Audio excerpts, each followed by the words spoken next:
Oh, elle est bien celle-là. Ouh.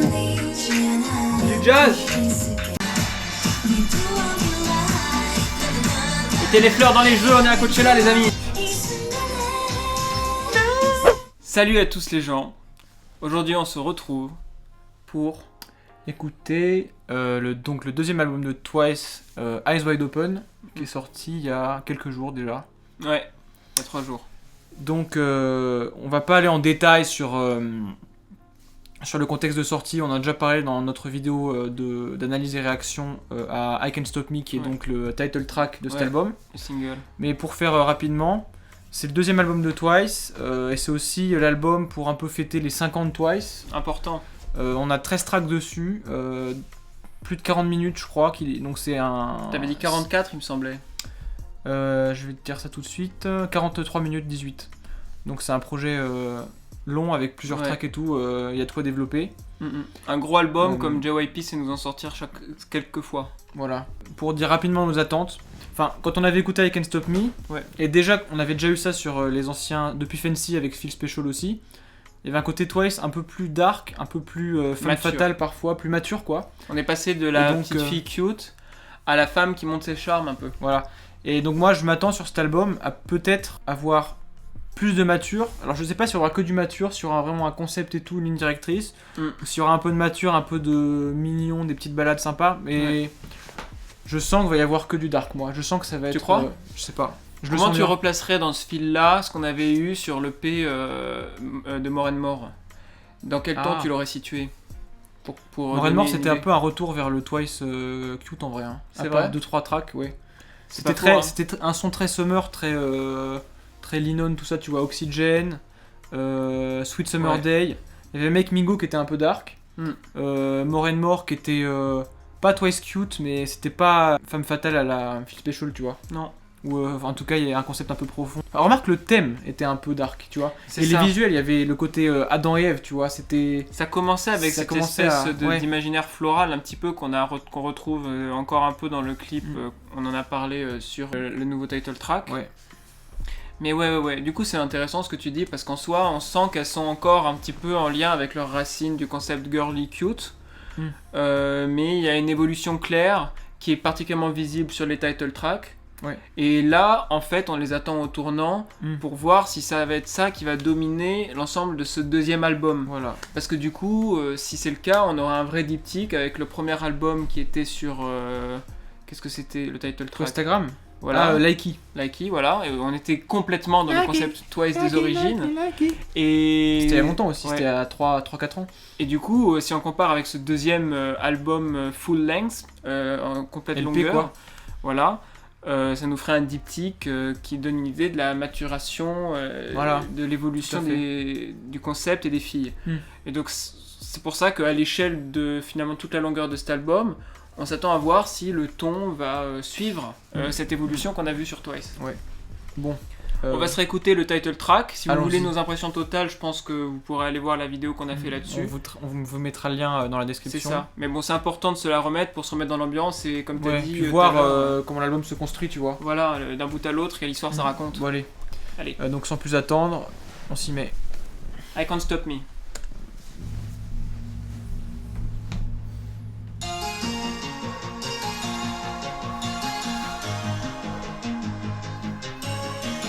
T'as vu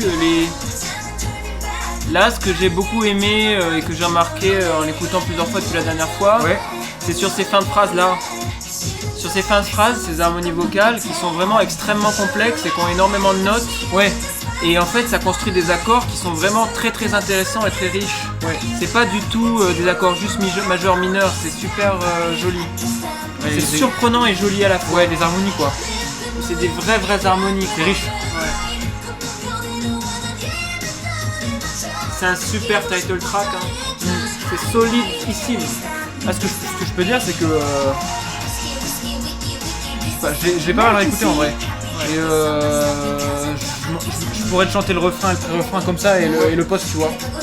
Dès la première écoute, ça s'entendait que c'était tellement catchy et c'est tellement... Ça s'explique par, on l'a dit, à quel point ça repose de ouf sur le refrain et le hook. Incroyablement efficace comme title track en tout cas. Très efficace, puis ça met déjà dans une ambiance un peu différente de ce que toi c'est l'habitude de faire. On en avait parlé dans la première écoute, c'est le côté très... Pas segmenté. Pas segmenté, voilà. Un côté... drivé. En même temps vraiment très drivé tout du long, sans partie qui stand out, sans beaucoup par exemple de rupture rythmique au moment où il y a des parties rappées. Même au moment des refrains ou des parties rappées, comme on a dit, les filles se relayent avec une espèce de vitesse qui fait qu'on a à peine le temps il y a des passe-passe de voir la différence. Voilà. On n'est pas sur quelque chose où chaque fille apporte son identité à chaque sous-partie de la chanson. Ouais. Et c'est quelque chose qui fait presque moins qu'à pop et plus pop finalement. Ouais, ça c'est vrai. Et finalement, c'est logique vu que c'est un son rétro qui vient justement de la pop occidentale des années 80. Un des trucs là qui me donne une impression un peu sensuelle, tu vois, c'est le... Ouais, c'est vrai. Dans la fin en post-refrain. On l'a un peu dit ça aussi, mais c'est un petit peu une évolution des voix modifiées qui font le hook de More and More. Ouais. Ouais. Mais elles sonnent plus naturelles.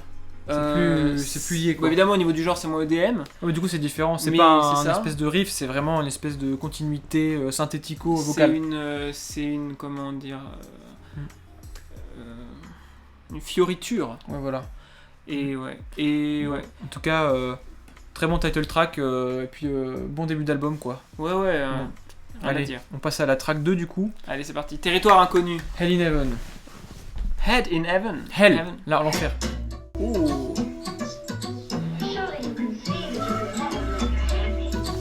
le son il est... C'est encore la jungle là. Ok, c'est un concept un peu latino là. C'est Nayon là.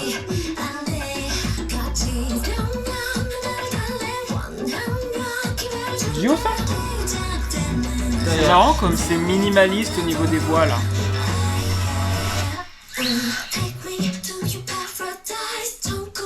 Il y a un peu un refrain anticlimactique.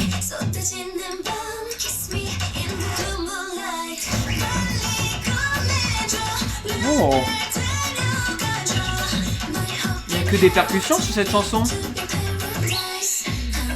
Ouais, c'est vrai. Guitare extrêmement... On en enregistre surtout coupé, quoi. Ouais. C'est Red Velvet, non? Ouais, si, t'as raison, t'as un peu raison. Ce côté minimaliste avec des harmonies vocales qui font la majorité des accords, ça fait très très Red Velvet. C'est assez vrai, ouais.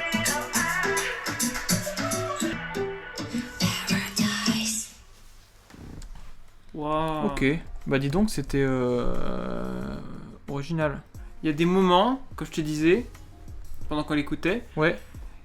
Il y a un côté tellement minimaliste, basse, percussion et voix par-dessus, avec des espèces de fioritures vocales. Ça m'a fait penser au niveau de certains couplets à du Billie Eilish, genre. Ouais. Beaucoup plus dense au niveau de l'identité du genre. Mais moi, ça m'a fait penser à ça.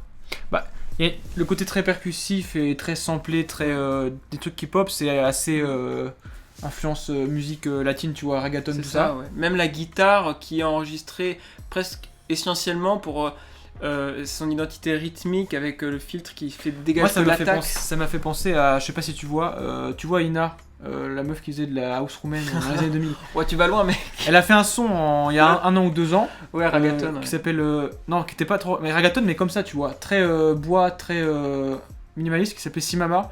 Je mettrai un extrait.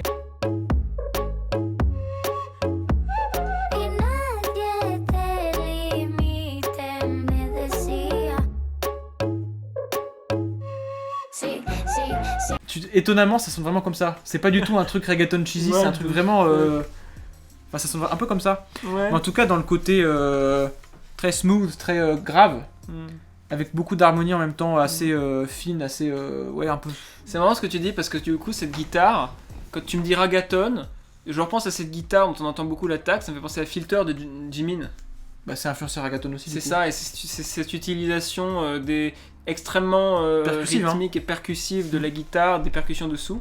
Et d'autant plus surprenant avec tout ça, c'est ces voix qui, par leur harmonie, nous apportent finalement quasiment les seuls accords qu'on entend de la chanson. Ouais. C'est les voix qui les font, et ça, c'est le côté Red Velvet. Mais malgré ça, je trouve que je trouve pas ça vide, tu vois. Non, c'est pour ça que c'est fort. Il se passe beaucoup trop de choses au niveau des percussions pour que ce soit vide, ouais. C'est fort, hein. C'est surprenant, très très surprenant, je trouve quand même. Hein. On change carrément de son. Pas le concept. Pour le coup, on parlait du côté pomme d'Adam qui est croqué à la fin de More and More. Et là, on reprend ce fil directeur avec Hell and Heaven. Ouais, bah c'est ça. En fait, je pense que la fin de More and More, c'était pour dire ça y est, elles ont croqué la pomme twice, tu vois. C'est plus les filles innocentes du jardin d'Éden. C'est les femmes. Et comment dans la Bible, l'homme il devient homme et femme comme on le connaît maintenant à partir du moment où en fait bizarrement ils sont souillés, il y a une part d'ombre qui apparaît en eux. Ouais. Et c'est pour ça qu'ils regarde la cover du jardin d'Éden. Elles sont en costard gris noir, tu vois. Ouais. Avec des gros talons et tout. Ok. Bah pas mal ce son hein. Vraiment c'est une vibe très particulière en tout cas par contre. Mais... C'est-à-dire qu'en fait en acceptant sa part d'ombre, la fille ou l'être pur devient une femme. Tu vois, c'est ça le concept biblique en fait. Et c'est fort, hein. Une grosse analyse biblique. Ouais, c'est ça. Bah, c'est JYP faisait des. Alors ça n'a rien à voir. Mais je me souviens que JYP il faisait des. Il organisait des meetings évangélistes et tout. Quoi ? Donc. Quoi ? Il a son inspi, hein. JYP, il est genre. Ouais, il organisait des. Vraiment des trucs de discussion sur la Bible et tout. Ah, c'est des textes, tu les as pas partout, mec. Abonnez-vous à la chaîne pour plus de ragots comme ça. What the fuck ? Tu m'aurais dit encore, c'était lui qui a créé les chansons de gospel. JYP, ça m'aurait pas étonné. Non, JYP, il avait fait des trucs de réunion. Il avait eu on l'avait fait chier pour ça. Il avait fait des réunions évangélistes de lecture de la Bible et tout. What the fuck ? Bon, bref. Enfin, en tout cas, le concept est très bon pour faire passer de l'âge petite fille à l'âge femme de Twice. Allez. Up No More. Track 3. Ah. Ouh, alors là, on repart sur le synthé, là. Tout majeur, là. Il est présent. Waouh, on dirait un truc années 80. C'est pas majeur, à mon avis, c'est encore bluesy. Ouais, peut-être. Je sais pas. On dirait du Yukika, là. Là, c'est carrément City Pop. City Pop. La basse, t'as vu comme elle est grave. Comment elle est fat. C'est complètement Yukika. Ouais, ça ressemble de fou. Même la technique vocale, je trouve. Bah, du coup, c'est City Pop en fait. C'est ça. Petit rap de Chaeyoung là, bien senti. Même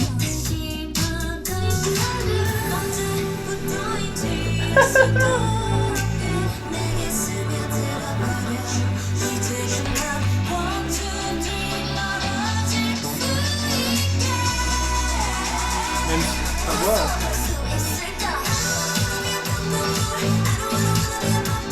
Oh, elle est bien celle-là. Ah putain.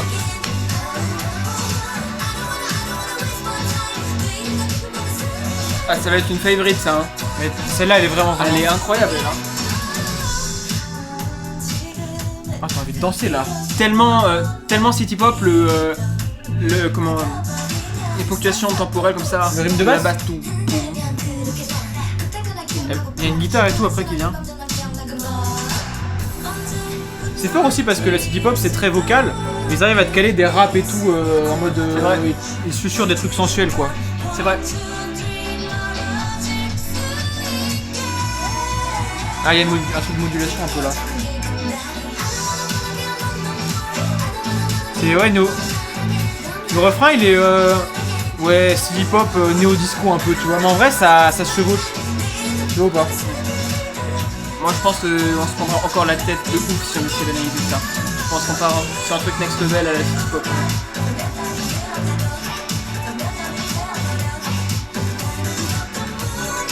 La guitare qui sort là, ce genre de...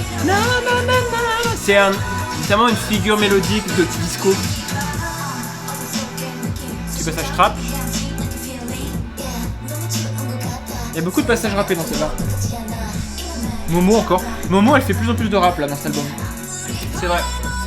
Et à la limite la rap line c'est même Dayoon, Chaeyoung et Momo. Ouais. Avec un peu, et Chaeyoung elle va un peu plus vers le chant. Depuis un certain temps d'ailleurs. Ouais. Neon. Tu vois le Knas et c'est le cas. Ça fait trop, c'est totalement. Tu vois ce que je veux dire ou pas? Ouais. Avant un drop de instrumental et tout. Méga bien celle-là. Qui a bossé là-dessus? Attends, je vais regarder. Ah bah tu regardes toi. Ouais. Alors on a Gio Lyrics, Collapse Dawn, Julia Ross, Krista Youngs, Lee Woo-min. Bah écoute, malheureusement. C'est qui Collapse Dawn?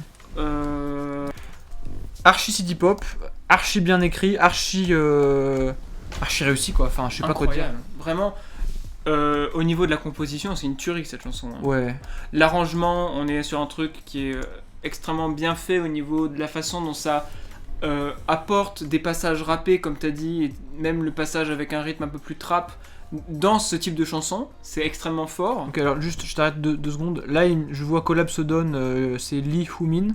Et en gros, c'est une compositrice ou compositeur, je sais pas, compositeur qui a beaucoup bossé avec JYP. Ok, donc Missy, Wonder Girls, 2PM, tout ça. Donc c'est pas un étranger de JYP quoi. JYP qui est un peu un obsédé de la soul et de la musique afro-américaine. R&B, tout ça. C'est pas une surprise au fond qu'ils aient chez JYP la capacité de composer ce type de chansons.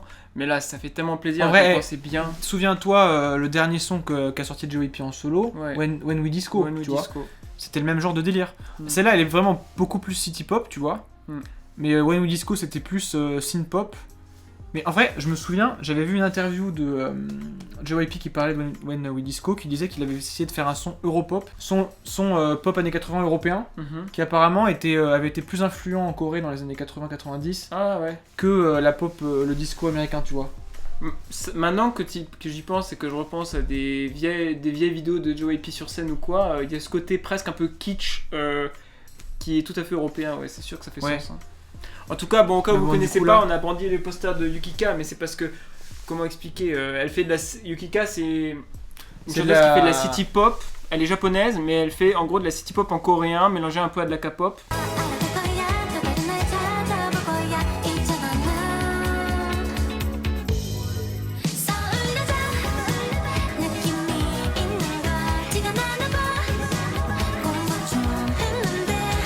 En Corée, du coup.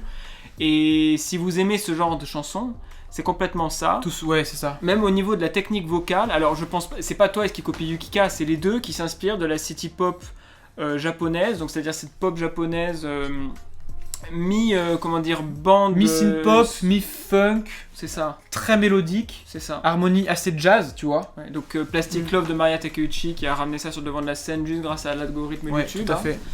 Et ouais, c'est vraiment trop bien de voir des chanteuses aussi fortes, un groupe aussi varié au niveau du rap, mélodie et tout ça, et des compositeurs aussi forts qu'il y a chez JYP se coller à ça. Je veux dire, vraiment, là pour le coup, maintenant que j'y pense, pourquoi on n'a pas eu ça avant? Il fallait que ça arrive, ce crossover, quoi. C'est vraiment trop bien. Là, c'est d'une richesse ouf, quoi. C'est vraiment trop bien. Ouais. Voilà. Super son. Super son, on adore. Vraiment là. Bon, on enchaîne. 4. Et là, on reprend dans la cohérence rétro annoncée par I Can't Stop Me. Ouais. Alors donc, track 4, Do What We Like.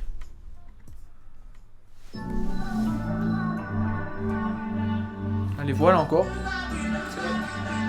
Ça, c'est très cool. Do What We Like. Tu vois, ça, c'est pas très girly. C'est un concept qui va bien avec I Can't Stop Me. C'est Mina, ça.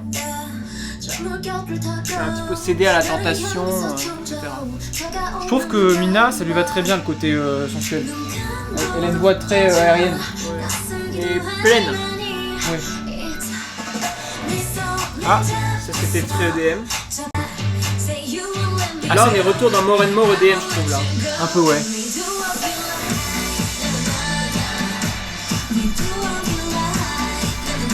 Mettez les fleurs dans les jeux, on est à Coachella les amis. Red Chainsmokers. Ouais. Ah, le drop après le drop.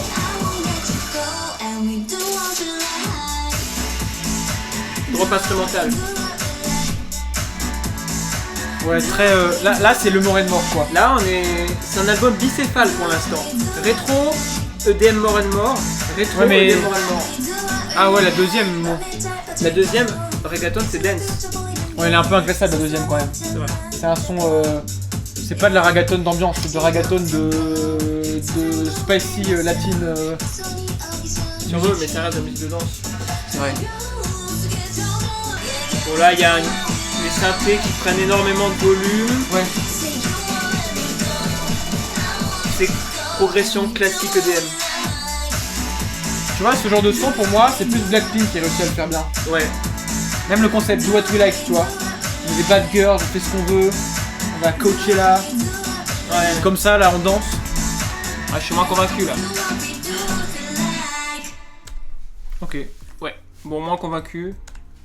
Quand même, je dirais. Hein. Ouais. Après, là où je disais que c'était plus un truc que Blackpink arrivait à faire, c'est quand même. Twice, ils font tout, ça fait longtemps qu'ils font de la dance quoi. Genre Fancy c'était de la dance, Feel Special c'était un peu de la dance. Enfin longtemps, mais c'est là qu'ils ont commencé à évoluer quand même. Ouais, mais ils ont commencé à évoluer avec de la dance. Alors là, c'est plus de la dance festival EDM, mais c'est quand même de l'EDM assez soft, tu vois. C'est pas du Blackpink archi vénère avec des gros synthés ultra abrasifs. C'est plus smooth, tu vois. Et donc, même si c'est moins sensuel écrit que ce qu'on a eu avant, il y a un fil rouge du smooth. Tu vois, du côté doux.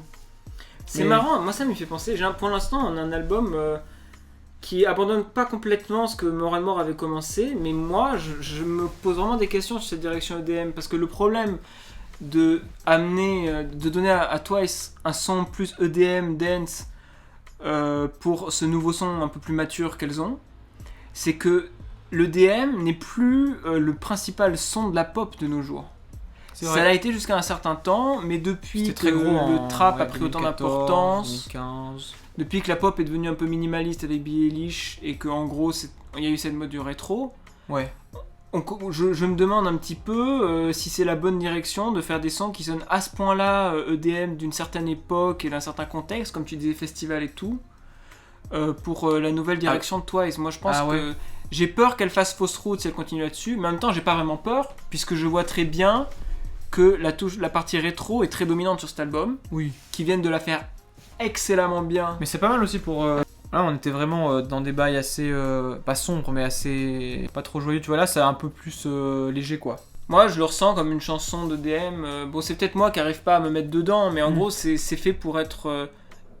soit écouter fort et danser, soit un côté un petit peu musique d'arrière-plan, un peu nostalgique, mais moi, je me vois bien marcher dans la rue en écoutant ça, je mets l'album de Twice, puis c'est là qui passe, et puis je suis en train de marcher, et puis je m'enjaille quoi. C'est ça. Mais en même temps, ouais, c'est ça, c'est-à-dire que ce genre de musique passe bien pour des chansons un petit peu entre guillemets filler sur un album, je trouve. Ouais, peut-être un peu filler, ouais. Mais ouais, j'ai pas envie qu'elle s'attarde trop là-dessus, parce que j'ai peur que ce soit pas l'avenir, hein, tout simplement. Ouais.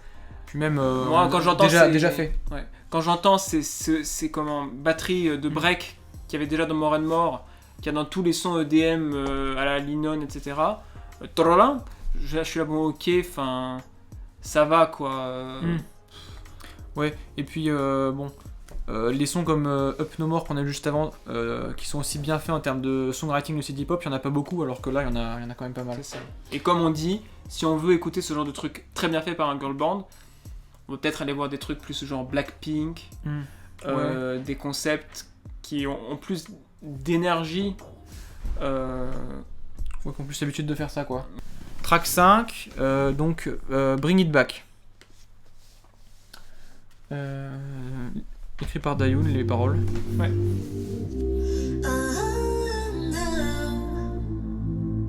Très sombre là le synthé en fond.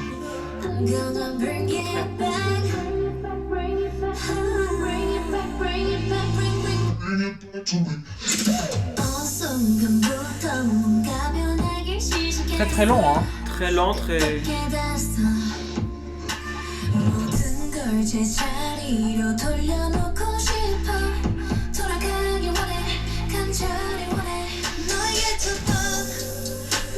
Figure rythmique très éparse.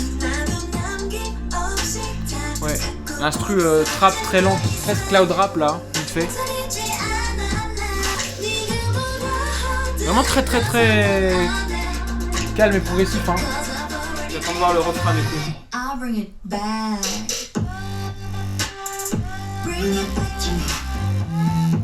Qu'est-ce qui se passe là?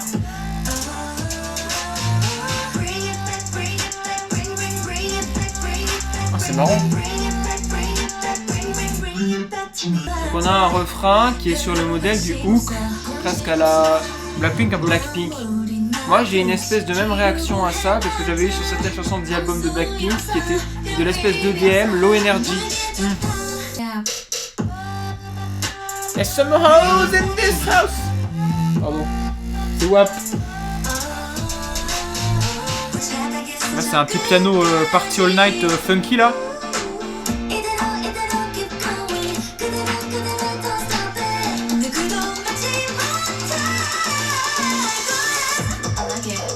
Dance break. C'est pas mal ça. J'aime bien ça. Je trouve que c'est house. Enfin, deep house. Un peu ouais. Ça va plus dans la cohérence que le refrain. Au passage. Je suis pas fan du hook. Je dirai après pourquoi. Donc comme je disais, le refrain, le hook, je l'aime pas trop. Il est court en plus. Déjà il est court. Il a pas d'identité mélodique, c'est-à-dire que c'est pas un hook mélodique, c'est un hook rappé. Bring it back, bring it back. Derrière, on a cette basse qui sont en fait des fondamentales d'accords, donc là aussi, pas difficile de trouver une identité mélodique. Donc vraiment, ce hook, il est court, il est pas très efficace mélodiquement ni même rythmiquement. Ouais. Le seul gimmick, c'est cette espèce de derrière, qui me fait penser un peu Obsession d'Exo.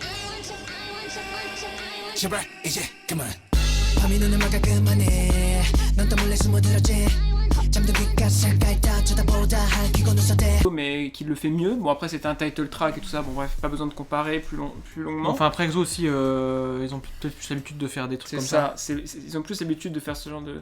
Une chanson très surprenante, le hook un peu moyen. J'aime beaucoup la coda avec l'enchaînement bridge qui change complètement l'ambiance et le dance break. Moi je trouve que le truc un peu bizarre aussi avec le hook, le refrain quoi, c'est que il arrive un peu comme un jeu, enfin il est préparé avec par un très très long couplet, très mélodique, très progressif, très lent, limite cloud rap dans l'instru. Je crois que je sais ce que tu vas dire. Et d'un coup ça monte un peu, ça te drop un truc qui casse le rythme, tu vois, qui change le son, et qui est court en fait. En fait le seul truc qui amène... Il est court le Bring It Back. En fait le pré-refrain, il n'y a absolument rien qui le différencie en intensité du couplet, mis à part le charlet à la trappe derrière, qui commence à nous asséner. Il y a un snare aussi qui fait... Ouais. Mais il y a surtout le... Voilà ça, derrière, qui monte pendant tout pré-refrain. Mais vraiment, ça suffit pas à me le faire kiffer la façon, au moment où ça arrive. J'ai pas l'impression que c'est... soulagement. J'aurais presque préféré qu'il n'y ait pas le refrain, tu vois. Presque. Pour qu'il y ait que la partie lente mélodique et que ça reste straight, tu vois. Donc ça reste... Parce que limite la partie mélodique lente, ça avait presque... C'était assez esthétique, tu vois. Enfin, esthétique avec un A comme le côté... c'est ça, rétro 80, même si c'est un moderne. Côté, on embrasse le côté planant, la figure rythmique un petit peu hasardeuse. Enfin, hasardeuse au sens où ça laisse beaucoup d'espace. Et finalement, la voix reste extrêmement libre d'amener la vibe. La voix est vraiment en contrôle de la vibe, autant sur le plan mélodique que sur le plan rythmique, tu vois. C'est elle qui nous porte.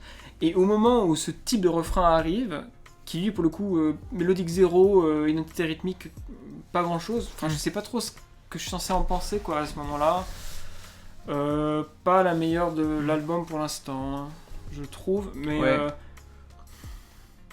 le refrain casse un peu le truc, mais je sais pas, moi je trouve que dans la vibe ou dans le son, il y a des bons trucs tu vois, mais c'est vrai que c'est un peu bizarre.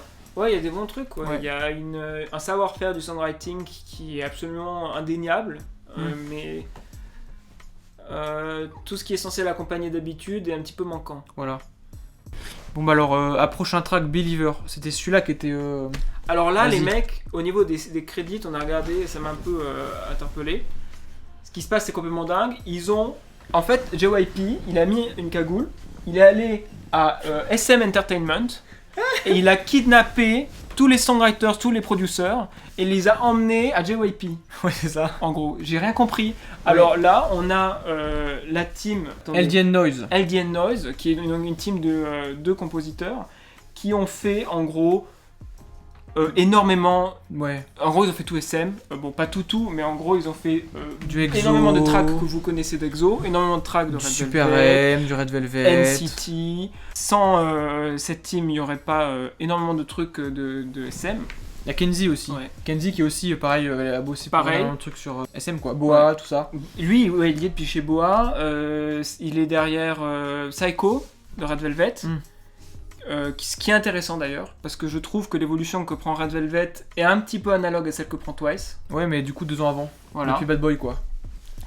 Et du coup, je suis très intéressé. Moi, parce je pense que ce sont... dans le domaine des girl bands qui sont amenés à maturité et qui prennent un son qui prend un peu plus de volume et un peu plus de force, SM sont experts. Et, et du coup, comme j'ai dit, quand on dit SM, bah, c'est peut-être bien ces gars-là en fait. Tous ces compositeurs. Si je pense par exemple au dernier truc, Irene et Solgi qui avait fait Monster et qui avait fait Naughty aussi. Naughty, trop bien. Le côté synthé, tu vois, très dark, mais même le concept, tu vois, c'est Monster, c'est bon, alors. SM, ils sont encore plus dans la femme fatale, c'est carrément la femme. Complètement. C'est tellement la femme elle est tellement fatale la femme qu'elle te tue, quoi. Tu vois. C'est genre.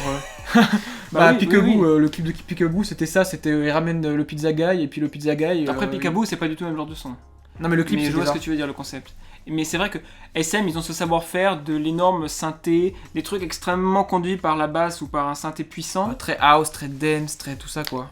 Bah ouais. Et ça remonte à Gigi. On va voir ce que ça donne, mais ça peut aller à Twice. Très hypé quand comme on un gant. Crédits. Comme ça un peut gant. leur aller à leur nouveau concept, ouais. Ça peut leur aller absolument comme un gant. Hâte quoi, allons-y. C'est parti. Bon, c'est déjà SM là. Ouais. Les belles brasses. Oh la voix grave là. J'ai l'impression d'écouter du Red Velvet. Ah, elle est lente aussi celle-là. Ouais, bah ça ressemble à Irene Solgi là. Tellement de voix. Chaeyoung qui chante.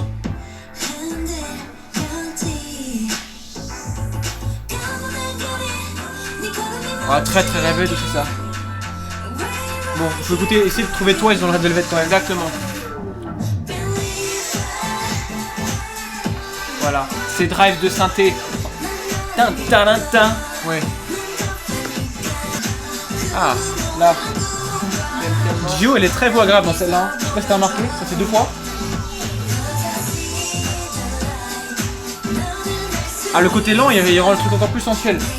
Et c'est là que c'est un peu différent.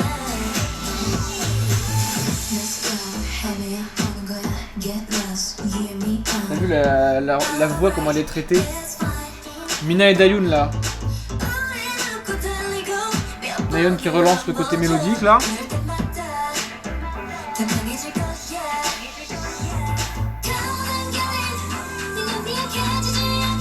Là on retrouve le côté rétro avec le petit synthé flûté. Ouais. À fond. C'est presque pour Pita un peu. Ce genre de rythme de synthé pour moi c'est SM. C'est même pas rétro, c'est. Ouais. J'ai l'impression que c'est du Témine. Oh, du bois, hein. Ouais. Oui, du bois, oui, de ouf, ouais, t'as raison. Okay. Ouais, bah. Pas surprenant, hein, le son. Hein. Vraiment pas surprenant. Enfin, je veux dire, quand on connaît les producteurs qui ont bossé dessus. Ouais. Moi, ouais, c'est clair. Enfin, j'adore. Je suis un énorme fan de SM et du son SM, disons. Parce qu'il existe. Il y a vraiment quelque chose, quoi, chez SM Entertainment qui. Tu peux identifier la marque du son, et là je la vois là, j'entends, comme pendant qu'on écoutait, au début je disais Témine un peu, et en fait non, t'as dit Boa, bah ouais c'est complètement ça. Moi ça m'a fait penser à cette façon dont la voix reste libre sur des synthés, des couples synthé basses qui sont très groovy, mais en même temps très drivé, complètement le rythme de Camo de Boa.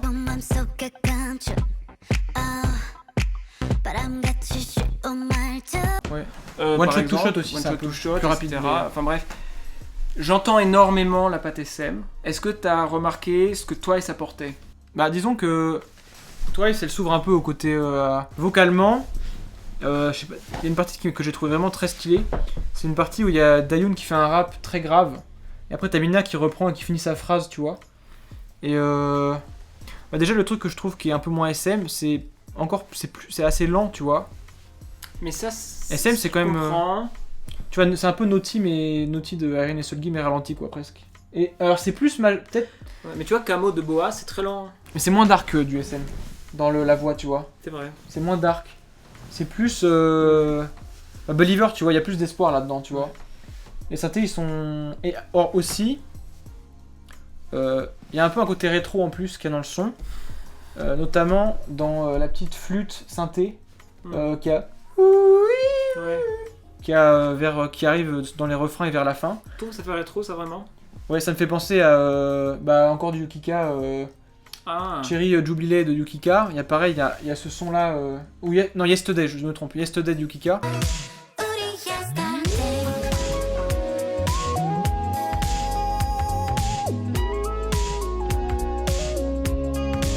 Il y a le même son de synthé, tu vois. La petite flûte comme ça. C'est un son rétro, hein, c'est des sons de vieux synthé quoi. Parce que le son en soi, dans son ensemble, me frappe pas comme rétro. Moi, il me frappe comme SM. Ouais. Je sais pas comment on pourrait le qualifier autrement. Il y a un côté EDM. Non, mais il y a un côté rétro dans les synthés brasses comme ça. C'est un son rétro, les. Utiliser autant de synthé, c'est presque rétro, tu vois. Autant de synthé qui sonne si plug comme ça.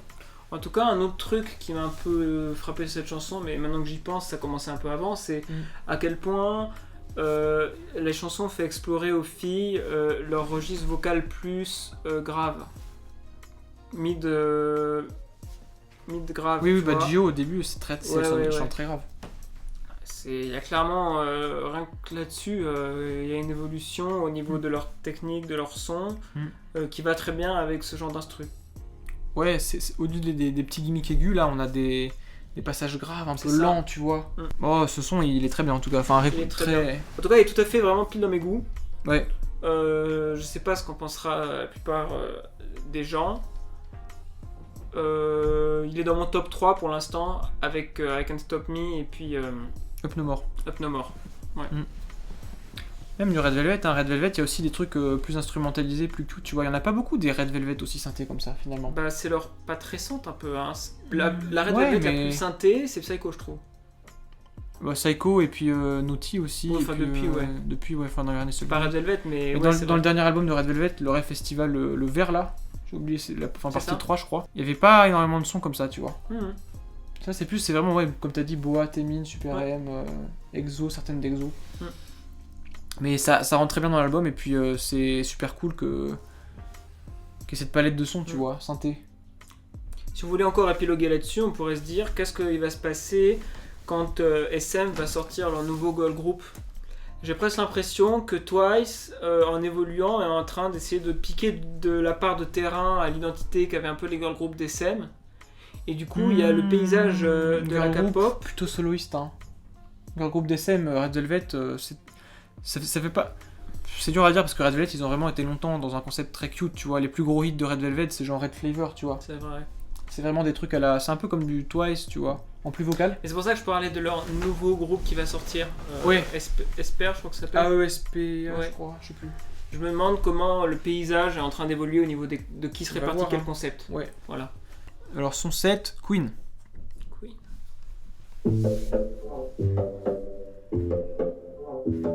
Oh, un peu latino là, les synthés, les accords et tout. C'est vrai. Un peu cubain quoi. Je sais pas si tu vois ce que je veux dire. Oui, je vois, ouais. Ah merde. C'est très juxtaposé. Même ça, c'est un côté un peu SM en vrai. C'est très sourd la partie basse là. Ouais. C'est très sourd. On attend que ça se déploie.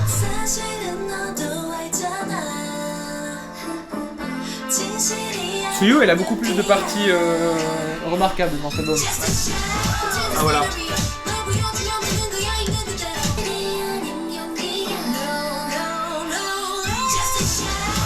Gio, toujours les vocaux.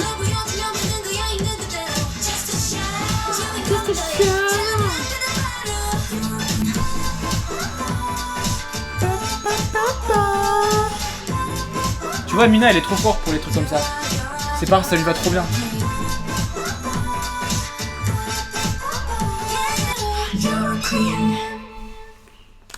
J'aime bien elle. Je trouve la top line incroyablement bien. Genre moi, je trouve... variété, évolution entre les et puis les enfin et les côtés rythmiques. Moi personnellement, celle-là, je la préfère même à celle d'avant. Ouais. Believer, tu vois. Et je trouve qu'elle fait encore plus Red Velvet. Ouais, mais du coup, ouais, Red Velvet un peu d'avant. Bah, non. Non. Parce que quand t'écoutes Perfect Red Velvet, tu vois, genre Kingdom Come, tout ça, il y en a plein qui sont comme ça. Oh, mais c'est avant Rave Festival. Ouais, mais même dans Rave Festival, t'as In and Out par exemple, elles sont comme ça, tu vois.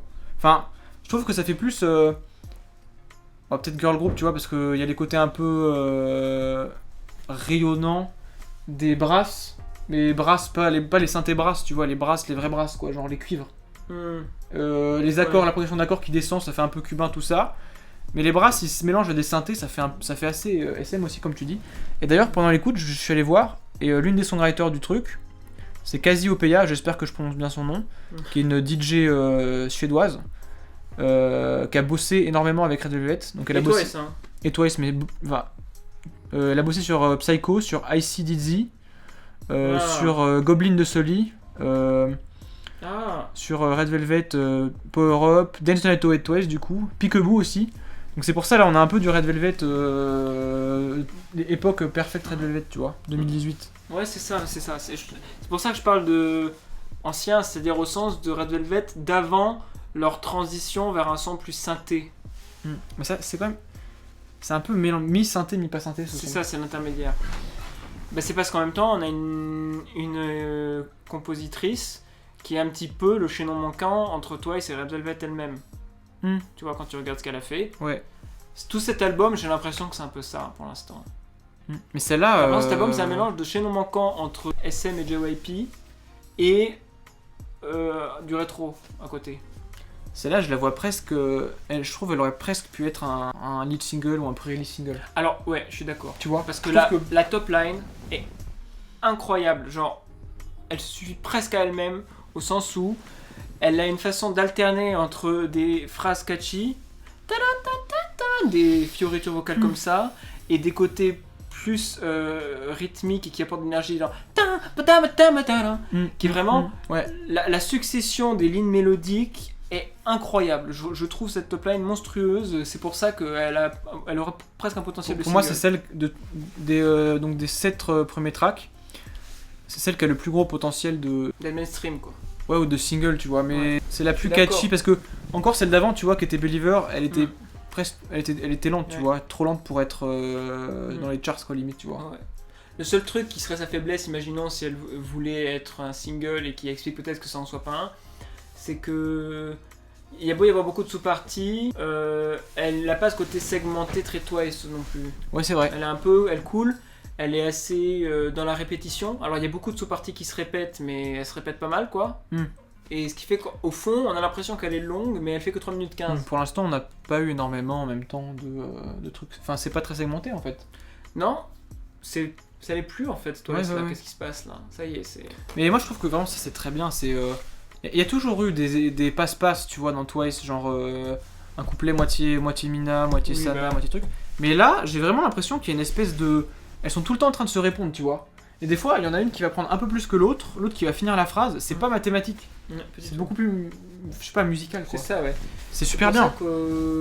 C'est plus segmenté, quoi. Presque le mot segmenté est bien parce qu'il montre qu'avant, t'avais l'impression, il mettait la chanson sur une timeline et puis il découpait à la règle, toi t'auras ça, toi t'auras ça. Ouais. Là, on a l'impression qu'il y a plus une cohérence avec chaque ligne mélodique, quelle sera l'identité mélodique de chaque phrase. Et comme tu dis, ils ont compris que Mina était très très forte sur le côté un petit peu sensualité aérienne. Ils ont compris ça, ils ont compris que le registre bas de Gio était vraiment puissant et sensuel. Dayon aussi, Dayon quand elle rappe tout ça. Il y a que Sana, je fais pas gaffe quand elle est là. Faudrait que je fasse plus gaffe à Sana. T'as l'impression qu'il y a une maturation de Twice comme groupe, comme unité. Ouais. Et du coup, en plus, il essaie vraiment de se faire un son là. Ouais. Hormis un ou deux tracks qui sonnent vraiment un peu classique EDM. Il essaie vraiment de se faire un son, tu vois. Il y a vraiment l'aspect lent, progressif et catchy, mais catchy aérien, je sais pas comment dire.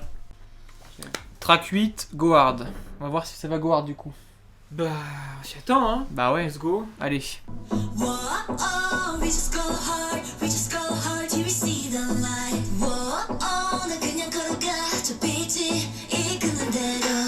Elles go hard les basses là. Là c'est assez Eurodance, hein.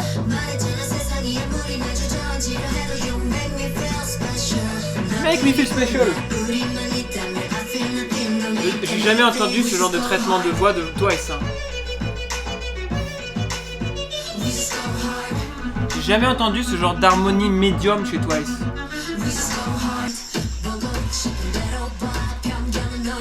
C'est pas... C'est un peu Linonesque, mais genre ce qu'il y a eu après Linon, tu vois, le genre de son.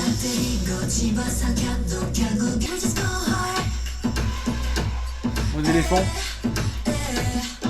On a un cri d'éléphant.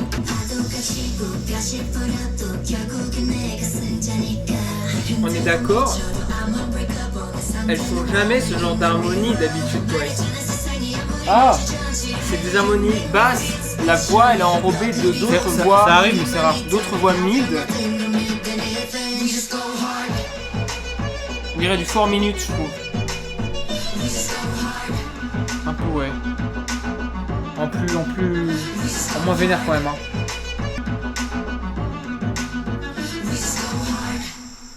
Oh, c'est super surprenant pour Twice, ça. Incroyablement surprenant. Moi, je trouve que c'était un peu dans le même esprit que Do What We Like au niveau du hook, mais ça marche mieux. Ah oui, ça marche beaucoup mieux. Ça marche beaucoup mieux, ouais. Parce qu'il y a un vrai riff là. Il y a une vraie mélodie qui se répète, qui se répète. Et puis ça... Beaucoup, mais... Ça monte et ça pète, pas trop, mais un peu quand même, mais ça reste cohérent de bout en bout. Ça rappelle pas mal ce qu'a fait Blackpink sur The Album, finalement, ce côté... dance, EDM oriental, presque MIA un peu. Sur le hook. C'est-à-dire qu'à partir de Linon qui a créé une espèce d'association dans la pop culture entre le DM, les sons bizarres et l'Inde, il y a eu pas mal de sons EDM qui ont associé cette espèce de grosse basse lourde avec cette basse lourde qui d'ailleurs fait penser à la cadence d'un éléphant. Je pense que c'est pour ça qu'ils ont mis ce côté Moyen-Orient. La flûte du hook, l'espèce de flûte moyen-orientale, c'est peut-être probablement une voix samplée, peut-être, tu vois. C'est possible. Et ça, c'est le son, tout le son qu'a enfanté Linon, quoi. C'est ça, Linon de DJ Snake. Pas dans un esprit EDM, c'est là, je trouve que avec le son du synthé et les voix très riches avec les harmonies un peu graves, tout ça. Là, j'accepte de dire le DM à la Twice, je dis c'est le DM à la Twice, tu vois. Je suis d'accord. Je dis pas c'est une tentative de DM un peu bizarre. Enfin, après tu dis ça, mais c'est certes à la Twice, mais tu vois, moi ce qui me fait vraiment, c'est le traitement vocal qui est pas du tout à la Twice. Genre vraiment, ce genre de... Ouais, c'est là, vrai, on est typiquement sur des mélodies qui sont principalement rythmiques avec des mononotes, tu vois. La vocal range est restreinte. Elle est restreinte, elle est basse, et elle est accompagnée finalement pour sonner un peu pop par des harmonies vocales, mais qui, contrairement à ce qu'on avait au début, sont ici toutes dans un registre beaucoup plus grave. Et ce genre d'harmonisation des voix, ça crée quelque chose de plus dissonant, un peu, qui va très bien avec le genre, mais qui pour moi fait beaucoup plus girl, chanson de groupe de K-pop filles, avec une identité plus hard, plus girl crush. Moi, ça me fait penser à... les mots qui me sont venus en tête, c'était 4 minutes, Hyuna. Alors, c'est beaucoup moins agressif, mais encore que, on est un peu dans l'intermédiaire entre ça et Twice. Ouais, c'est vrai. Et dans le traitement vocal, on est clairement sur ce genre de chanteuse qui est plus dans l'énergie, la mononote qui drive, et pas forcément dans les... tu vois, qui sont ce que Twice faisait jusque-là dans l'album. Ouais, c'est vrai. Ok, bah, intéressant. Intéressante chanson, ouais. Bon, morceau 9, Shot Clock. Shot Clock, ok.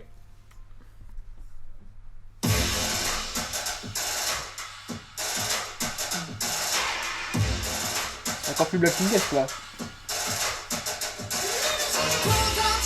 Ah non. Ah ouais, non, là c'est Twice. Ah.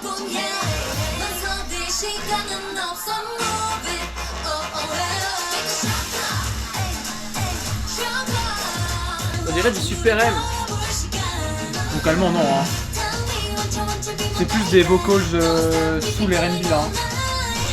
Ouais, je sais plus.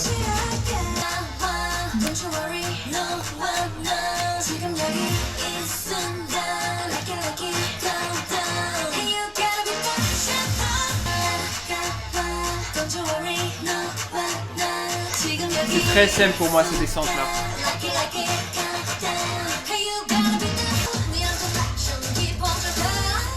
basse.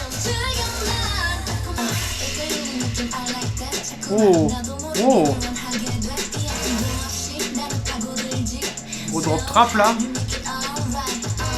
Dayun Manoban. C'est Young Manoban.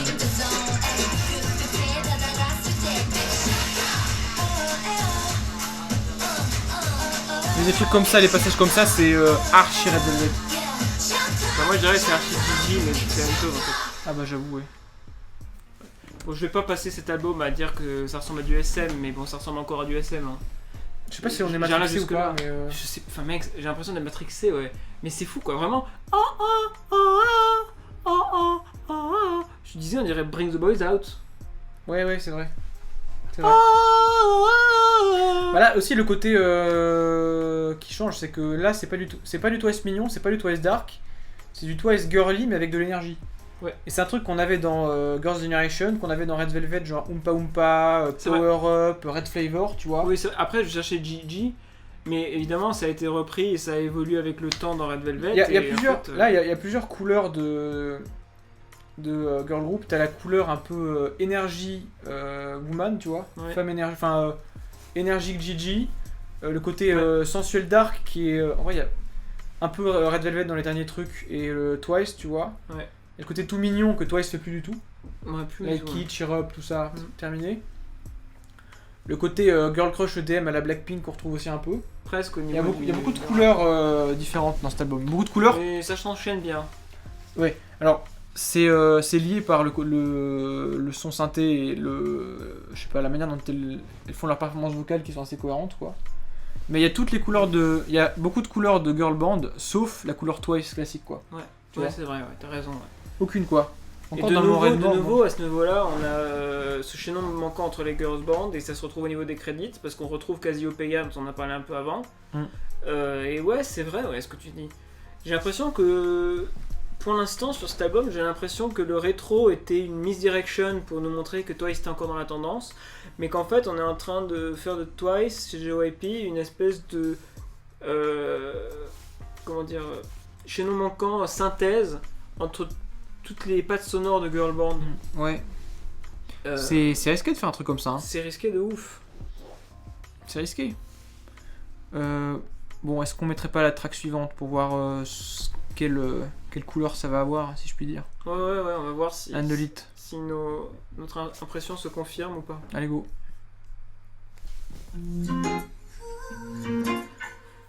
De nouveau de la guitare filter. Filter, ouais, égoïstique de Mamamoo un peu aussi. Latin, quoi, ouais. Mais lent, c'est toujours lent. Ça, c'est un truc qui revient, quoi. C'est lent, quoi.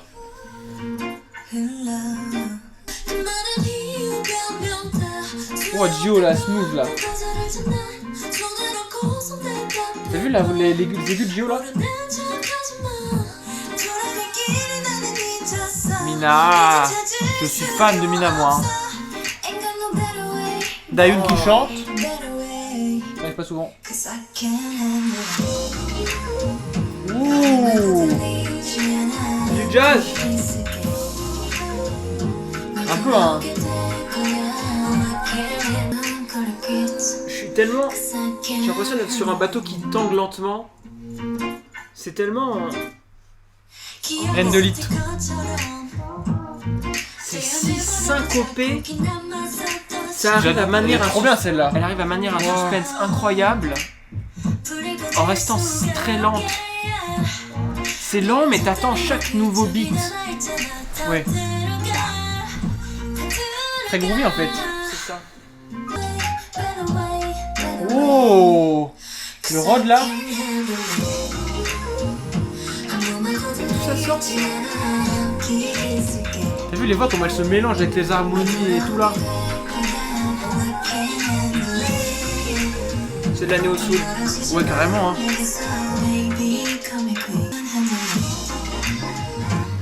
Oh, mais ils ont... Mais il y a Thundercat. La guitare là. C'est expérimental la basse là. Waouh. Ah, ce guitare. Rod. Non, c'est un Rod, c'est pas une guitare. Oh, je me sens tout chaud là. Ah, elle est trop courte celle-là. Qu'est-ce qui se passe? Ah, je suis réchauffé, je suis bercé. On n'a jamais entendu un truc comme ça. Hein. Qu'est-ce qui sur se des passe girl group K-pop, un truc comme ça, dans des albums, dans les EP. C'est un truc de fou. Ça fait néo-soul, on va expliquer un peu, au sens où il y a un côté extrêmement expérimental, à la fois au niveau de la basse sur le refrain par exemple, qui te donne énormément de notes. C'est inhabituel dans la pop d'entendre autant de notes à la basse. Normalement la basse elle te donne des repères simples pour mais même ça soit tout bien. Et là d'un coup, c'est aussi très expérimental au niveau des voix. Ouais, il y a beaucoup de moments où il y a des voix utilisées comme des synthés, des grosses nappes vocales derrière, et puis des mélanges de voix, de tons, tout ça. Elles ont toutes des performances de fou, genre Dio dans les aigus qui fait des... J'ai l'impression elle me susurre dans les Dayun oreilles. Qui chante lentement, Mina là... Tout le monde. Ils ont toutes des... C'est la sensualité, c'est de l'ASMR cette chanson. Et t'as vu le snare qui est un snap là? On a envie qu'il arrive, il arrive pas. Il arrive un peu en retard, t'es là. Oh. C'est le groupe. Arriver à faire groover un truc aussi lent, c'est fort. C'est très très fort. Hein. Et c'est un truc qui se fait de nos jours vraiment que dans les trucs à la limite entre le R&B et l'expérimental. Et c'est ça qui s'appelle la néo-soul. Si vous écoutez un petit peu Daniel Caesar, même D'Angelo. Thundercat. Et tu vois, je le mettrais dans le même saut que je mettrais Singularity de BTS et This Walls de Kendrick, tu vois. Je sais pas si tu vois ce que je veux dire. Le saut est grand, mais ouais, Ou même certains trucs de Anderson .Paak, tu vois. Ouais, voilà, Anderson .Paak, ouais, carrément. Genre, t'es là, quoi. Bon, après, présentation visuelle du groove fournie par la chaîne. Ce degré de sensualité et de... Il y a très peu d'artistes féminines même qui font des trucs comme ça. Hein. Et ça, c'est... Ça, faut le noter, quoi. Genre, j'ai envie de dire. Je m'attendrais à ce que Red Velvet me sorte ça presque un peu au ça sur une chanson d'album. Ouais, c'est vrai. Mais Twice, là, que se passe-t-il? Mais même, je trouve que c'est tellement bien exécuté, ça leur va tellement bien... Mais tout ça leur va bien. Tu vois, comme ça, là. Jamais on se serait attendu à ça, mais oui. Mais c'est parce qu'elles sont trop fortes, en fait, ces chanteuses. Je crois qu'elles sont tellement rodées, elles ont atteint une espèce de degré de... Ouais. Comment dire? D'hybridité, d'expérience d'hybridité, comment on dit en français quand elle peut faire plein de trucs? Versatilité, voilà, exactement. Elles ont atteint une versatilité de fou, là. Ouais. Et ce son, il arrive, on s'y attend pas, il arrive là, il marche de fou, il marche même mieux que ce que tu pourrais penser qu'il marche, alors que tu l'attendais même pas et tu te dis putain en fait je l'attendais quoi. Ouais. Bon alors après, je suis fan du son hein. Ouais. Mais est-ce que tu trouves pas ça bizarre qu'on retrouve et qu'on s'étonne d'une telle versatilité comment dire, la fin d'album est quand même un peu dans tous les sens là, non? Je me fais l'avocat du diable là. C'était quoi? Parce que c'est vrai que moi je kiffe que ça parte dans cette direction, mais aussi je me dis ok trop bien, mais d'où? Ouais. Tu vois, et le fait que je me dise mais d'où, est-ce que c'est pas un peu inquiétant? Tu vois, j'essaie juste d'apporter une espèce de... c'est le risque de la versatilité, quand c'est trop versatile, tu perds la cohérence peut-être, mais... Moi je sais pas, je suis trop... Ça me rend ouf des sons comme ça, hein, donc moi aussi, je sais pas quoi dire quoi. En vrai, là, même si c'est pas le même... Celui d'avant c'était aussi lent avec la guitare là, Shot Clock là. La lenteur, ça c'est un fil directeur de l'album.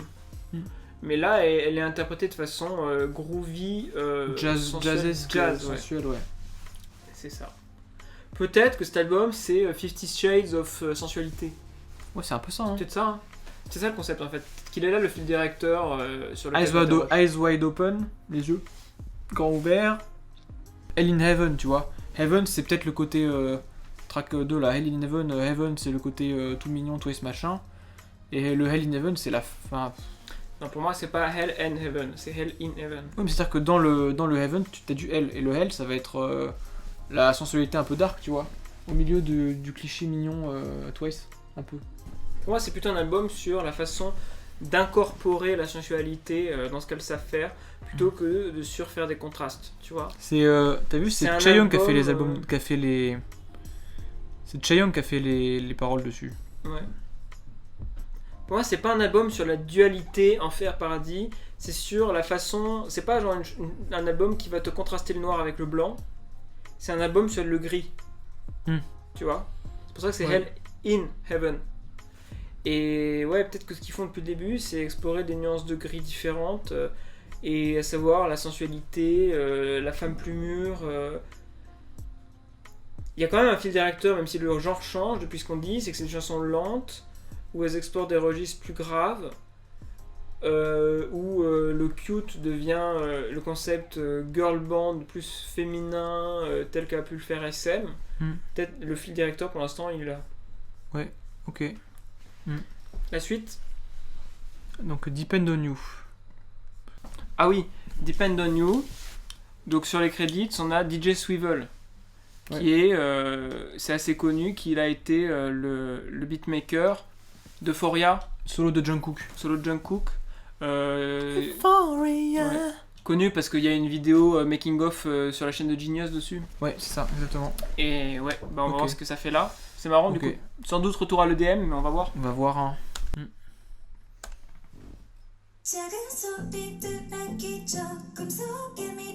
Ah oui.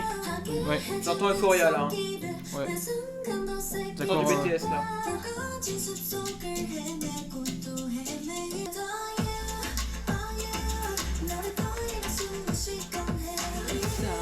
Euphoria.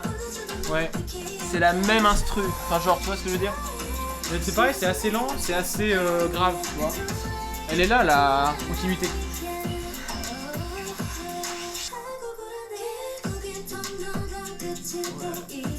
Guitare folk là, surprend vraiment pas quand tu connais Euphoria.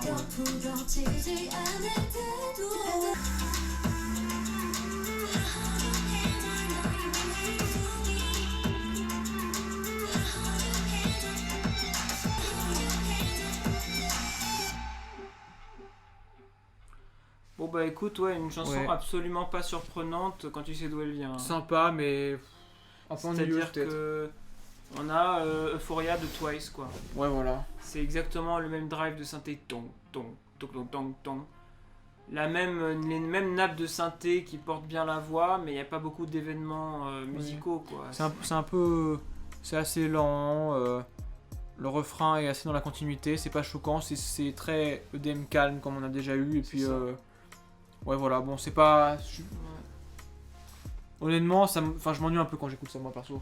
Le côté un peu je peux me dire, wow, nostalgico-majoro-nostalgique, tu vois, est assez sympa en soi, mais... Et après au niveau de l'album, on reste dans le côté qu'on a trouvé d'explorer différentes façons de faire de la sensualité un peu lente et presque mélancolique. On a déjà eu des sons qui étaient un peu comme ça, tu vois. Bah ouais, de la part de Twice, ouais. Mais même dans l'album, hein. Ouais, non, bon là... Ok. C'est con parce que... DJ Swivel, enfin c'est un nom quoi. Mais sur Twice, ça sonne un peu comme du remplissage. Est-ce que Euphoria t'étais fan, tu vois? Moi personnellement, c'est pas ma préf, mais elle est bien, enfin genre... Ouais. Disons que le fait qu'il y ait déjà eu Euphoria avant ça, desservit ça. Ok. Il n'y avait pas eu Euphoria avant Euphoria, tu vois. Ok. Quand t'écoutais Euphoria, tu disais ah ouais, ça va tellement bien Jungkook, c'est tu vois, c'était vraiment une façon de faire de l'EDM qui allait vraiment bien à la performance vocale de Jungkook. Là, sur Twice, elle chante aussi très bien, mais c'est déjà fait quoi. Ouais. Ok, donc track 12, donc on est quasiment à la fin de l'album déjà. Ouais. Say Something, donc produit par Jung Hoyeon de Iwan et Iki. Alors je suis allé voir Iki, j'ai rien trouvé dessus. Ouais. Et Jung Hoyeon, il a beaucoup produit pour IZ*ONE, 101, un peu Pink, un peu Twice. Donc c'est un mec qui fait des chansons pour girl group. Ouais, un petit peu, c'est ça. Ok. Je sais pas quoi m'attendre. Moi non plus. Attends, juste, c'est la chanson la plus longue de l'album, 4 minutes 7. Donc, ok, on va voir ce que ça donne. Hein. Voilà, c'est une longueur, c'est long quoi, pour une chanson de pop.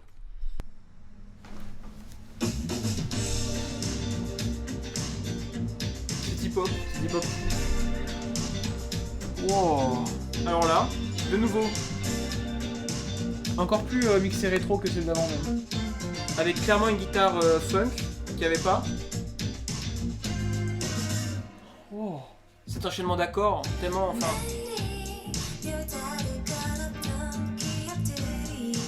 En plus c'est bien parce que comme Twice, il y a 3 japonaises, c'est... Ah j'avoue. Ouais. Ah il y a une légitimité. Bah ouais. Ça sonne tellement city pop qu'on dirait une cover. Je vois ce que tu veux dire, ouais. C'est hyper authentique. Là tu retrouves le côté authentique qu'il y avait dans I Can't Stop Me du son rétro Tape.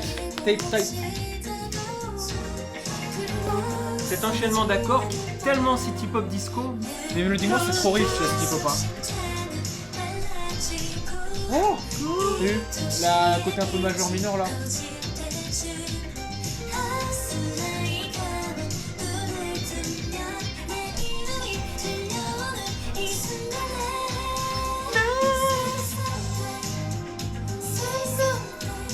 Cette façon de faire des refrains complètement city pop aussi. T'as le refrain en anglais avec une phrase comme ça. Une phrase susurrée un peu. Waouh, le passage lent là, j'adore ça. Et tu vois là, comme la chute dure 4 minutes, là on dirait que c'est le bridge mais on est au milieu. Tu vois?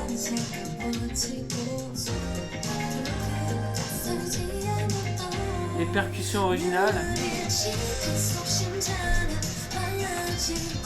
C'est le nada chico. Genre ça module. Oui, c'est de la composition de jazz. C'est tellement Yukika ça.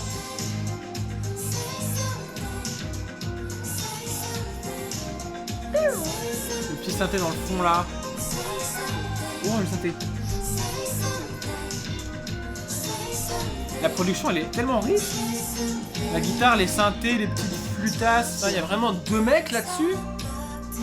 Ouais 2 hein. Mec il est trop chaud. Ouais.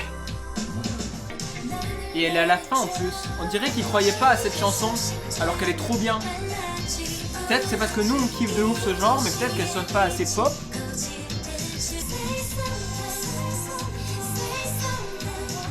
Jamais je me serais dit Twice allait faire de la city pop. Jamais. Et ça leur va tellement bien. J'en peux plus. Ça leur va trop bien mec. Ça leur va trop bien.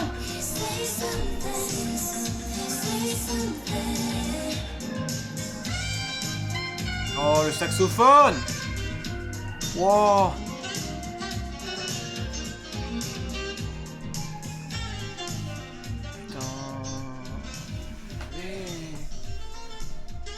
Avec une fin de chanson en fade out rétro. C'est un chef-d'œuvre ce truc. J'ai presque envie de réécouter l'autre qui fait city pop pour voir la différence, mais je crois que celle-là elle est encore plus city pop que l'autre. Je sais pas si elle est mieux comme chanson au niveau de la composition, mais elle sonne plus authentique. La versatilité des vocals, mec. Tous les passages aigus super putain j'ai pas l'adjectif mais sensuelo aérien mais en même temps t'as l'impression que c'est aigu mais c'est grave, tu vois, putain mec elle rentre trop bien. 2 personnes là-dessus avant dernière chanson de l'album. Je me demande pourquoi il y en a l'autre de city pop il la met si tôt et celle-là si tard. Un truc qu'il faut dire aussi c'est que dans la K-pop de la city pop, on avait Yubin qui avait fait Lady, on a fait Becky Rin qui faisait des trucs un peu city pop, tu vois, vraiment à sa sauce. On est à la limite de la K-pop, hein, parce que c'est des trucs assez underground. Yukika aussi, c'est assez underground. Mais en fait, jamais. Mais même la city pop, c'est une chanteuse et un band. Là, c'est un girl group qui partage toute leur voix et tout dans un son. 9 filles. Donc là, c'est de la city pop, mais en groupe, tu vois, et ça arrive jamais. Il peut y avoir des chœurs et tout, tu vois. Mais là, c'est vraiment cette individualité qui se mélange pour faire un espèce de truc city pop gigantesque. Mais du coup, vocalement, c'est plus riche que quand il y a une seule performeuse parce qu'il y a beaucoup plus de variations et de tons différents. L'unité du son est claire, quoi. Il y a... ça m'hallucine de me dire qu'il y a 9 filles qui étaient là-dessus. Là, depuis aussi, c'est parce qu'il n'y a pas de rap. T'es sûr qu'il n'y a pas de passages ? Non, je suis pas sûr, mais ça m'a pas frappé. Bah après, c'est dans ce genre de son. Bah, je crois que dans le premier qui était City Pop, No More, il y avait des passages rappés, mais c'est rappé limite. Elle raconte une histoire, tu vois. C'est ça. Là, c'est pas du rap, c'est du rap mais parlé lent, doux, tu vois. Là, je sais pas s'il y en a, mais là, j'ai pas capté. Ouais, mais... ok. Top 5 facile, contender pour top 3. À ce point, ouais. En vrai, harmoniquement, mélodiquement et le son, même, c'est tellement cohérent et tout. Après, c'est nos goûts personnels, tu vois. Ouais, c'est sûr. On va préférer ça à Depend on You, qui est un truc de DM un peu classique, tu vois. C'est tellement... Ça leur va tellement bien, c'est trop bien, quoi. Franchement, ouais, elle est vraiment trop bien. Ça fait trop plaisir de les entendre faire ce type de musique. Ah, je sais bien. Bon, on arrive sur à la dernière chanson de l'album, track 13. Et pas n'importe laquelle, d'ailleurs.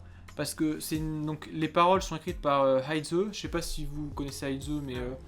Énorme, peut-être la plus grosse chanteuse voix féminine de la K-Indie. Si on peut dire ça, ouais. Bon, Heize, après, elle a fait... Elle est connue pour sa voix très particulière, assez grave, tu vois. Bon, en soi, là, elle a fait les paroles. Ouais. Et par contre, à la musique, Dua Lipa. Ah oui, Dua Lipa. What the fuck. Que se passe-t-il ? Après, les Coréens, ils adorent Dua Lipa. Tu sais, elle était venue au Mama 2019 ou 18, je crois. Elle avait fait un truc avec Hwasa. Ouais.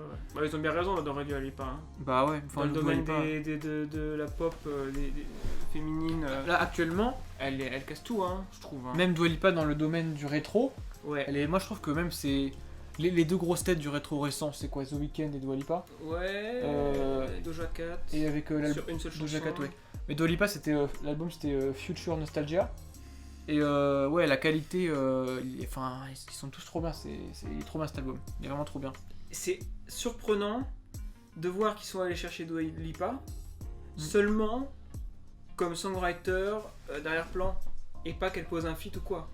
Bah après là il y a pas un seul feat. Parce que tu vois, il y a quelques années, avoir Dua Lipa sur une chanson, c'était tellement un événement que c'était le feat de Blackpink, tu vois, c'était vraiment un feat où Dua Lipa toute seule avait autant de place que les feats de Blackpink. Mais tu vois, Twice, là, elle participe au mix, mais elle a pas son nom placardé sur le titre, quoi. Je me demande si Twice ils ont déjà fait des feats. C'est peut-être pas dans leur délire. Comme en plus elles sont beaucoup. Peut-être que sur les albums. Comme elles sont neuves et qu'elles ont toutes leur identité, je sais pas, Twice c'est toujours Twice, tu vois. Ça reste Twice et Twice, hop là. C'est dur de faire de la place pour quelqu'un d'autre en même temps. Bon, allez, on se met la dernière track donc de cet album Eyes Wide Open de Twice.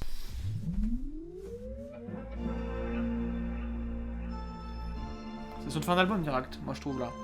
Ça sonne rétro de ouf. Rétro, vraiment générique. Rétro nostalgie. Les vocals de grave. Jiwoo elle shine trop dans cet album. Les capacités vocales de Jiwoo, elles sont Chaeyoung, incroyables. Dayoon qui chante aussi.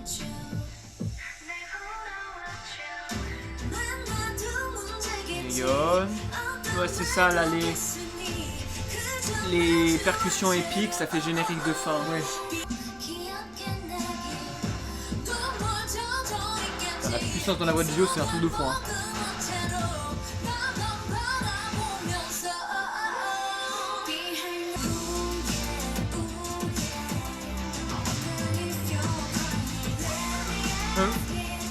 Je me demande si je l'entends pas la patte du Dua Lipa là.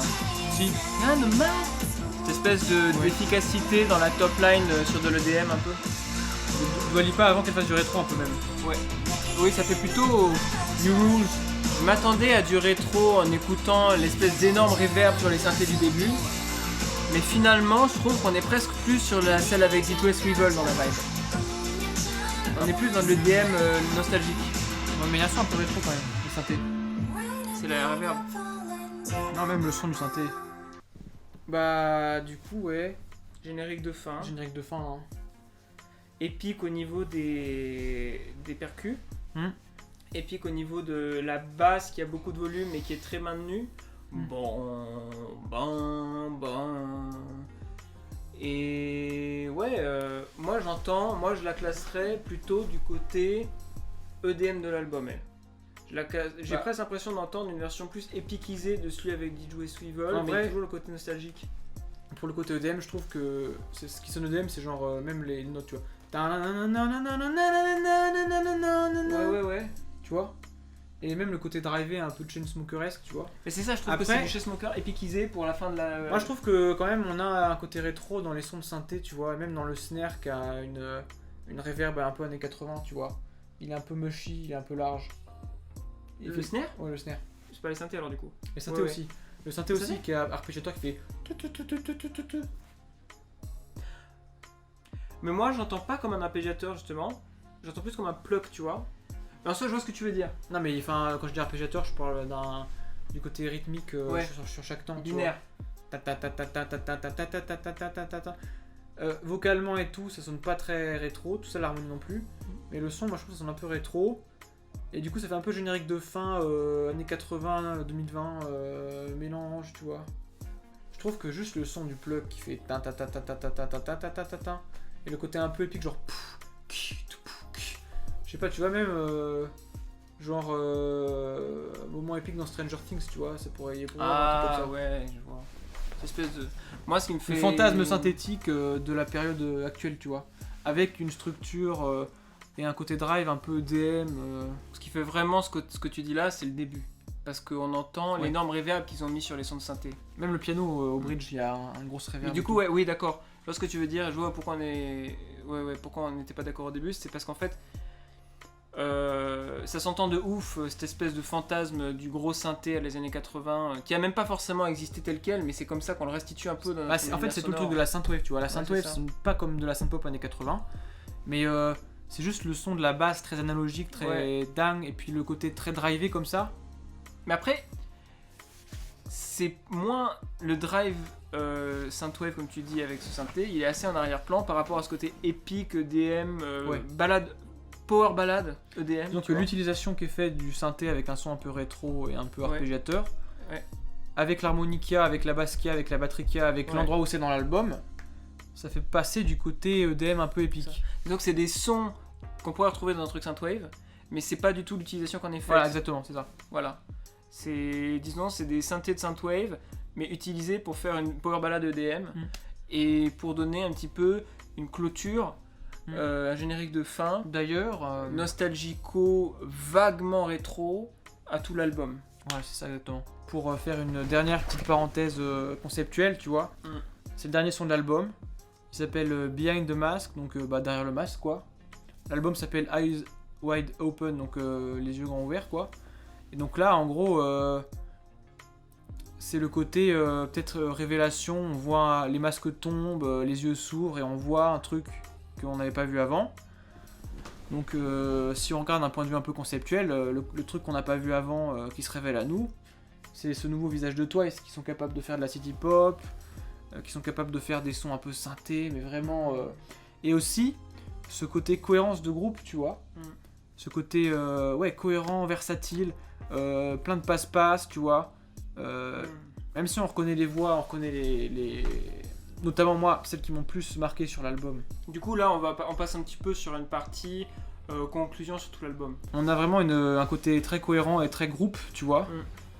C'est pas des identités, c'est vraiment là on a c'est cimenté quoi. Alors même si y a des trucs qui moi me marquent plus, tu vois, que d'autres. Ouais moi aussi. Par exemple en termes de performance, ce que j'ai le plus retenu peut-être, ou plus qui sortent de leur zone de confort je dirais. C'est Gio qui nous fait des graves, des aigus et qui est toujours... Enfin, Gio, quand elle arrive, tu l'entends direct, quoi. Gio, tu sais, Nayeon aussi, mais Nayeon, elle fait du Nayeon, alors que Gio, elle expérimente un peu. Sur la dernière chanson, là, quand elle arrive sur le refrain, t'as l'impression que l'énergie et le volume est monté au double. Ouais. Parce que, bon, évidemment, elle arrive sur le refrain, alors c'est son but, mais genre... l'entrée fracassante qu'elle fait, là, dans la chanson, Mina, je trouve que ça... Bon, je le redis, mais ça lui va trop bien, cet album, tu vois. Ce concept, cette évolution de concept. Mina, elle a toujours eu la tension sensuelle dans son cute, quoi, je sais pas. Ouais. Elle était pas dans le over the top quand il fallait faire du girly. Elle avait une espèce de retenue, mais en même temps, avec sa voix et tout, elle restait dans les aigus, dans le... Elle a toujours eu ce côté un peu plus aérien que à fond, énergétique. Ouais. Après aussi, donc, là, toujours dans la versatilité, t'as plein de passages où Dayeon, elle chante, où Chaeyoung, elle chante aussi. Bon, elle avait déjà commencé à chanter depuis Feel Special, je crois. Enfin, il y avait pas mal de moments où elle chantait, mais là, il y a plus de passages chantés. Tsuyu, il y a des passages aussi où on entend vraiment que c'est elle. Même Momo qui pour 2-3 sons, elle arrive dans la rap line, tu vois. Ouais. Là, on dirait que vraiment, elles savent tout faire et elles s'échangent les trucs constamment, tu vois. Et ça, c'est... Donc c'est un des mots forts de cet album, c'est la versatilité qui se crée et qui donne, comme sur la chanson Title Track, I Can't Stop Me, cette impression qu'on est face à un groupe, et ce qui fait que sur certaines chansons, on est sur des chansons qu'on pourrait presque prêter à une seule fille, mais où il y a les 9 qui s'enchaînent. Et là où ce que tu disais, je rebondis cette fois-ci plus sur la versatilité, mais sur l'évolution de leur concept. Ouais. Il disait déjà pas mal à partir de Feel Special, que Feel Special par exemple c'était une chanson où elles essayaient d'inscrire leurs émois, leurs batailles personnelles un petit peu, et elles essaient de se mettre un peu plus elles-mêmes dedans. Et j'ai l'impression que c'est le sens un petit peu de cette évolution de tout l'album qui va vers le Behind the Mask. Et comme tu l'as dit, je crois pendant qu'on écoutait, il y a ce côté où l'évolution vers la maturité des filles et l'abandon total du concept girly vers un concept plus d'autres girl group plus matures. Je me demande si ça va pas aussi avec un côté, on enlève un petit peu le masque de petite fille et on se révèle plus. D'ailleurs, et je crois que ça peut être relié au fait que JYP a un peu compris qu'une tendance un petit peu de la K-pop actuelle, j'ai l'impression qu'elle se BTSise un peu, au sens où elles ont un peu compris que c'était important qu'on voit les performeuses comme personnalité, qu'elles se révèlent un peu. J'ai l'impression que Twice s'éloigne un peu du concept et essaie de prendre une approche, ce que BTS fait sans doute mieux que tout le monde, montrer l'authenticité des performeurs, tu vois ? Ouais. Montrer leur personnalité et retirer un petit peu le masque pour... Ça c'est un truc, c'est marrant. Ça me faisait presque rire en regardant... j'ai regardé des passages de, tu sais, le télécrochet qu'ils avaient fait pour leur groupe japonais. Nizi One. Ouais, voilà. Ouais. JYP avec Cosmo à la bouche. On recherche pas des concepts, on recherche des filles qui peuvent s'exprimer individuellement. Ok. You know how to express yourself. Art is basically expressing yourself. Most of the participants think this is some kind of a test or a contest to show their skills, but it's not. This is not a contest. It's about, I'm always trying to see if they can express themselves. Tu vois ? Ouais. Et j'ai l'impression que, en même temps, ok, il a peut-être raison, moi j'y connais rien, je sais pas recruter des idoles de K-pop, tu vois ? Ouais. Mais je me demande si JYP est pas en train de comprendre qu'il y a une évolution vers l'importance d'être un ressenti d'authenticité de la part des artistes. Ouais. Alors après, pour revenir là-dessus, et t'as raison, il y a pas mal de... Il y a toujours eu dans les 2-3 derniers EP de Twice, une ou deux chansons écrites où les paroles étaient écrites par des membres. Ouais. Là, t'as la moitié avec des paroles écrites par des membres. C'est ça. T'as 6 membres sur 9 qui ont écrit des paroles. Ouais. Elles sont pas encore dans la musique, tu vois. Elles sont citées, en général, seules sur les lyrics. C'est-à-dire que c'est pas une collaboration JYP, alors elles sont vraiment citées comme si elles avaient fait songwriter quoi, elles-mêmes seules les lyrics. Voilà. C'est une tendance qui avait déjà commencé, mais là donc elle est accentuée, clairement quoi. Il y a Jio, Sana, Dayun, 2 fois Dayun, incroyable. Et Cheong et Nayeon, donc qui écrivent des paroles quoi. Il manque que Jonghyun, Momo, Tsuyu et puis Emina. Yeah. Mais ouais, c'est ça. Et après, bizarrement, c'est que d'un côté, il y a ça, elles ont plus de liberté créative, et elles ont peut-être un côté plus libre, mais en même temps, elles ont jamais été aussi, comment dire, unies dans le son. Ouais, c'est vrai. Donc en fait, c'est un peu paradoxal. C'est paradoxal. Mais après, par rapport à ce que tu as dit avec Nizi ou tout ça, ok. Mais est-ce qu'il n'y a pas que Twice qui aurait l'expérience maintenant pour autant je suis d'accord. Être libre là-dedans, tu vois. Je suis assez d'accord. Voilà. Tu vois ce que je veux dire ou pas ? C'est-à-dire que peut-être que JYP a compris que, même quand tu regardes ITZY, le concept est vraiment dans l'expression de soi. Mais là, j'ai l'impression que c'est vraiment plus en train d'évoluer vers Twice qui prend les rênes à la fois sur le plan créatif et sur le plan de leur concept de groupe. Ouais. Twice prend les rênes de Twice en fait. Ouais. Et ça m'étonne pas de la part de JYP non plus, parce que c'est ce qu'il a fait avec Stray Kids. Ce qui est beau. Stray Kids, ils ont entièrement les rênes créatives. C'est-à-dire que les songwriters de Stray Kids, c'est une subunit du groupe. C'est Sriracha. Et finalement, je me demande s'il est pas en train de... Ouais, voilà. Il est clairement en train d'évoluer vers ça. Mais avec toi, ce qui est intéressant, c'est que ça va avec cette maturation, cet abandon du cute. Voilà. Et en fait, c'est tout en même temps. Elles deviennent des femmes, elles deviennent des artistes. C'est tout en même temps, quoi. Ouais. Le concept, il rejoint la réalité du groupe. Et il rejoint le son de l'album, du coup. Ouais, c'est ça. Bah, c'est fort.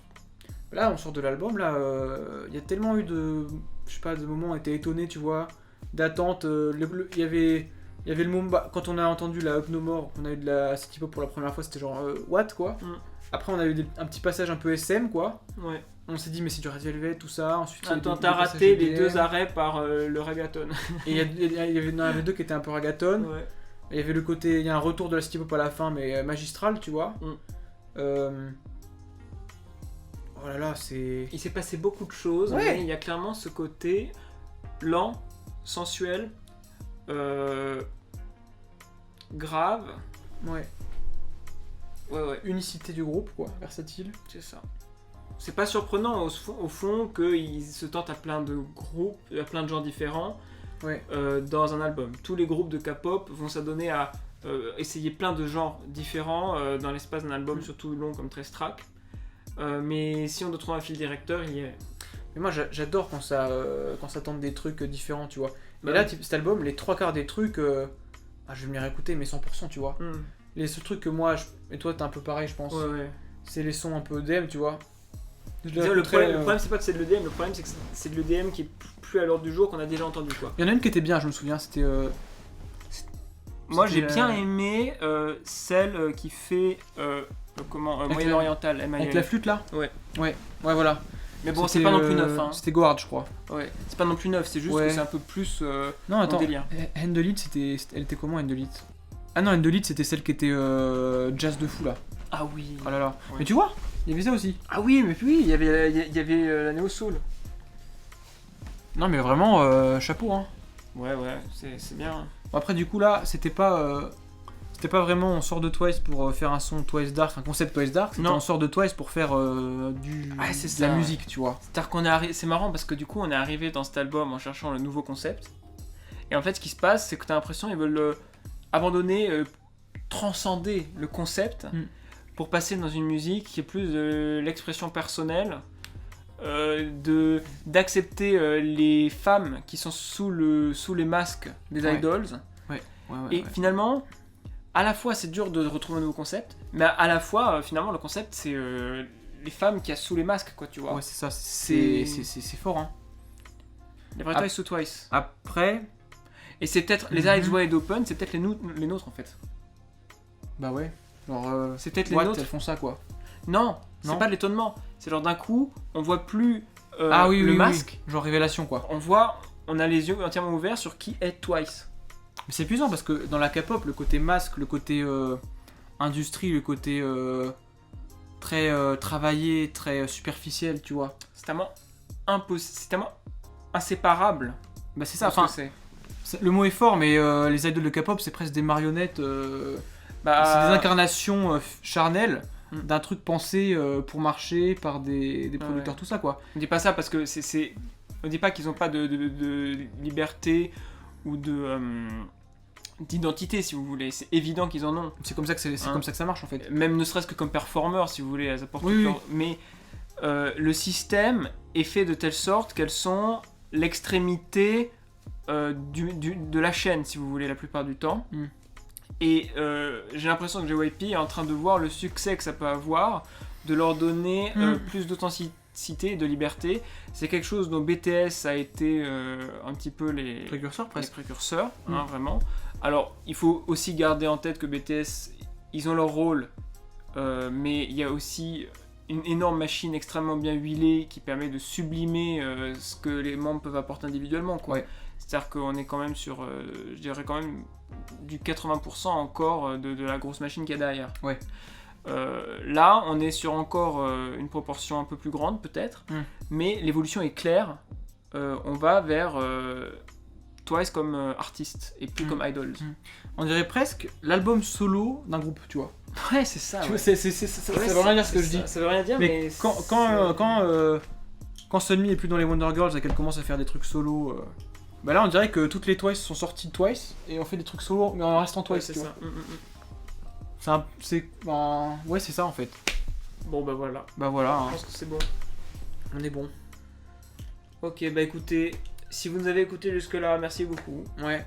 Dites-nous ce que vous avez pensé de notre analyse et vos avis dans les commentaires. Il n'y a pas de raison qu'on parle tout du long comme ça. Et si vous nous avez regardé jusque-là, donnez votre avis aussi. On serait ravis de discuter vraiment. On vous répondra.